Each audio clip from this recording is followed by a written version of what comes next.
Assalamualaikum warahmatullahi wabarakatuh. Halo teman-teman semuanya. Alhamdulillah, mungkin kita kembali lagi ketemu di channel Enda.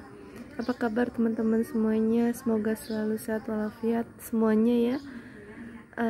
Sudah cukup lama saya udah nggak buat konten YouTube lagi karena istirahat hibernasi yang cukup berbulan-bulan gitu ya, karena kemarin konsentrasi sama ujian SKB dan alhamdulillah alamin saya bisa akhirnya mendapatkan dan lulus menjadi seorang CPNS di Pemkot instansi saya sekarang.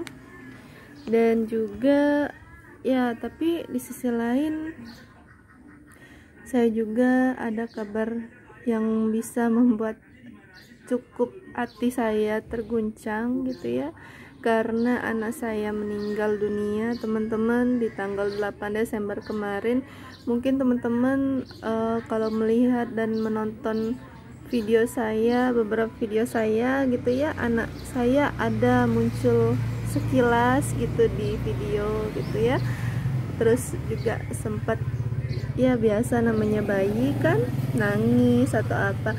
Nah iya, anak saya yang itu yang sudah pergi selamanya teman-teman, karena adanya ya panggilan ajalnya yang kita sendiri sebagai manusia biasa kita nggak bisa hindarin gitu ya. Anak saya pergi secara bisa dibilang cukup tragis gitu ya, cuman ya sudahlah gitu. Saya nggak mau terus berlarut dalam kesedihan, saya nggak mau terus ada di guncangan emosi berlebihan gitu ya, karena saya tahu hidup harus terus berjalan. Walaupun terus terang di hati saya sebagai orang tuanya, saya merasa ya trauma itu pasti selalu ada dan mungkin akan selamanya gitu ya, karena ibu mana sih yang mau anaknya pergi selama-lamanya gitu ya, meninggalkan dengan penuh banyak kenangan yang sangat mendalam sekali gitu ya, tidak pernah lepas selama ini dari gendongan kita. Tiba-tiba sekarang sudah tidak ada dan sudah dipanggil sama Allah Subhanahu wa Ta'ala. Nah itu semua saya tidak bisa hindarin, dan memang kalau mau diingat-ingat gitu ya, sangat sakit sekali, sangat sedih sekali, mengingat usianya juga baru 15 bulan gitu ya, lagi lucu-lucunya, lagi gemes-gemesnya, lagi mau jalan gitu ya. Jadi rasanya kayak masih seperti mimpi gitu kalau selalu ingat tentang adek gitu ya, selalu ingat tentang anakku. Rasanya nggak mungkin, rasanya nggak percaya ini sudah terjadi pada saya dan keluarga saya gitu ya. Jadi gitulah teman-teman. Tapi di sisi lain saya juga bahagia karena Tuhan Allah itu memberikan saya kado di akhir tahun yang bikin saya itu juga ada bahagianya gitu. Saya bisa lulus PNS, saya bisa mendapatkan NIP gitu ya, saya bisa insya Allah nantinya dinas di tempat instansi yang selama ini saya ingin-inginkan gitu ya.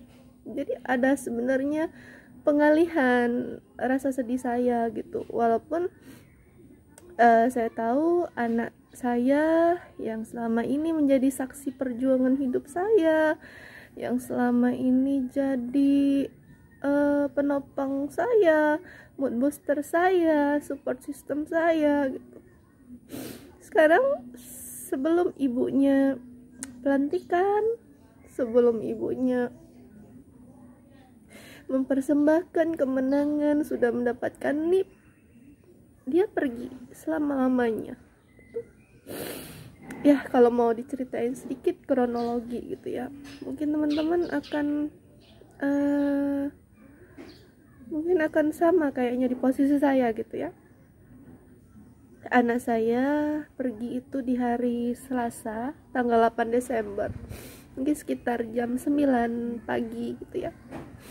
Jadi waktu itu seminggu lalu itu saya sempat, biasa kan kita ajak jalan ke warung gitu ya, saya sempat beli makanan, snack seperti itu, untuk maksudnya kan biasa disuka gitu ya sama kakaknya. Terus juga sempat makan gitu ya, sempat kami main-main gitu ya. Rasanya bener-bener nggak ada kayak keanehan kalau setelah itu dia akan pergi gitu. Nah, entah kenapa setelah sudah saya tutup pintu, sudah saya amankan gitu ya, saya mau mandi ceritanya gitu. Saya cuman mandi itu, saya tinggal ya mandi nggak mungkin 5 menit, bagi ibu-ibu itu sudah kelamaan ya, mandi selama itu nggak mungkin banget gitu ya. Tapi ternyata 5 menit itulah menjadi waktu jeda kami sebelum akhirnya anakku bener-bener sudah ditemukan udah nggak bernyawa lagi, teman-teman. Entah bagaimana dia bisa tiba-tiba melipir ke kolam renang yang di belakang gitu ya. Kolam itu sebenarnya kecil ya teman-teman gitu, bagi kalau anak saya yang pertama itu nggak dalam, enggak gitu ya. Cuman yang bikin saya tuh agak surprise gitu, agak speechless gitu ya, ini anak saya yang kedua ini kan belum bisa jalan gitu ya, belum bisa jalan, belum bisa ya lepas tangan tuh belum bisa gitu. Kok tiba-tiba secepat itu loh dia sudah ada di belakang. Itu saya sampai bukan bermaksud mau mistis atau apa, enggak ya, karena saya tahu semua itu pasti sudah garisan dari Allah gitu ya, walaupun mungkin lantarannya bagaimana gitu ya. Jadi tiba-tiba waktu saya sudah mandi, saya tanyakan ke anak saya yang kakaknya gitu ya, adik mana nak? Terus dia bilang, oh adik sama Nyai. Saya pikir kan biasa gitu ya, anak saya lagi main meja, lagi seneng-seneng dorong-dorong gitu, terus lagi seneng lagi senengnya mau proses mau menuju jalan gitu ya. Oh ya udah, saya pakai baju. Terus saya ini sudah insting, gak enak kan kalau itu mana suaranya gitu, biasa kan ribut ada ha gitu ya. Pas saya gerak gitu ke depan, mama saya sendiri sudah jerit-jerit, langsung saya shock tuh. Astagfirullahaladzim, saya lihat anak saya udah gontai gitu ya. Saya langsung manggil tetangga, bapak ibu di sekitar rumah saya, tolong gitu ya. Langsung kami ke rumah sakit Hermina terdekat. Terus proses itu benar-benar sangat cepat teman-teman. Jadi saya sendiri bingung gitu. Saya ke rumah sakit aja tuh nggak, maaf ngomong, nggak sampai nggak pakai jilbab gitu, karena benar-benar sudah panik kan gitu ya. Jadi pas sampai di sana di rumah sakit, nggak lama mesin detak jantung adek itu sudah bunyi tit. Dokter sudah langsung nguatin saya, ibu yang kuat, adek sudah nggak ada gitu. Ya Allah, innalillahi wa inna ilaihi rojiun. Ya Allah, saya tuh benar-benar lihat muka anak saya gitu ya, tidak ada lecet, tidak ada bengkak-bengkak ya, kayak orang tenggelam gitu kan. Juga posisinya saat ditemukan sama mama saya itu bukan kayak yang tenggelam seperti kata orang-orang gitu, yang misalnya kelelep atau sampai gimana. Bener-bener posisinya seperti sujud telungkup gitu teman-teman. Jadi memang agak gimana ya, mungkin sudah ya, betul sekali kayaknya sudah garisan anakku memang sudah dipanggil Allah gitu ya, dengan caranya yang sangat bagus gitu ya, sangat bersih. Saya masih ingat kondisi jenazahnya itu benar-benar putih bersih gitu ya, seperti tidur gitu teman-teman. Dan saya lihat posisi dia sebelah kanan, ininya gulingnya seperti itu ya. Jadi ya Allah, rasanya sampai sekarang seperti mimpi teman-teman. Saya kehilangan separuh nyawa saya gitu ya. Jadi itulah yang menyebabkan, padahal saya sudah rencana mau buat konten YouTube lagi, mau kasih kabar gembira lagi sama teman-teman gitu ya, mau ngabarin tentang perjuangan saya. Alhamdulillah membuahkan hasil yang sangat menggembirakan. Ternyata sebelum saya memberikan kabar itu, ternyata sudah didahului dengan kabar duka, anak saya sudah pergi selama-lamanya. Jadi saya mohon kepada teman-teman, mohon doain saya selalu, doain keluarga saya, doain kami, terutama saya gitu ya. Semoga saya bisa selalu kuat ngadepin cobaan ujian hidup yang luar biasa yang dikasih Allah untuk kami. Ada kegembiraan, tapi ada juga duka cita, karena terus yang ini berat banget untuk saya, teman-teman. Saya bingung, pertama kali anak saya pergi, mata saya rasanya nanar gitu ya, kosong gitu. Mata saya terasa kosong, mata saya terasa bingung, kosong ya, bener-bener kayak gimana sih rasanya, kayak kiamat gitu ya. Saya ngerasain itu, oh ternyata seperti ini yang namanya kiamat gitu ya. Ternyata seperti ini rasanya kehilangan separuh nyawa saya gitu. Bener-bener rasanya semangat hidup saya tiba-tiba ngedrop. Rasanya saya bingung mau ngapain ya saya hidup ini gitu. Tapi saya balik lagi, saya nggak boleh nyerah, saya nggak boleh putus asa, saya nggak boleh patah arang, karena saya tahu pasti anak saya di sana sudah seneng dan bahagia, sudah di keabadian, sudah di surga. Karena saya tahu anak kecil pasti tidak ada dosanya, bayi 15 bulan itu tidak ada dosanya, selalu dalam penjagaan Allah gitu ya. Dan yang saya bikin ada sedikit bahagia juga, adik pergi itu tepat 22 tahun setelah papa saya meninggal, teman-teman. Jadi benar-benar rasanya ya bisa apa ya, saat 22 tahun kemudian, saat tepat anak saya meninggal, itu akhirnya adik itu bisa dimakamkan satu liang dengan almarhumah papa saya gitu. Jadi saya seperti kayak menitipkan gitu ke almarhum yainya gitu ya, untuk satu liang bersama gitu ya. Jadi benar-benar rasanya ya Allah, kok ini kayak kebetulan yang benar-benar ternyata Tuhan tuh, Allah tuh merancangnya seperti ini gitu. Jadi ada rasa sedih, tapi ada rasa lega, ada juga rasa bahagia saya, karena saya tidak perlu takut gitu, karena banyak yang sayang sama adik, banyak yang sayang dan benar-benar mencintai anak saya dengan sepenuh hati gitu ya. Saya percaya Allah memilih anak saya karena anak saya memang adalah bayi yang sangat spesial.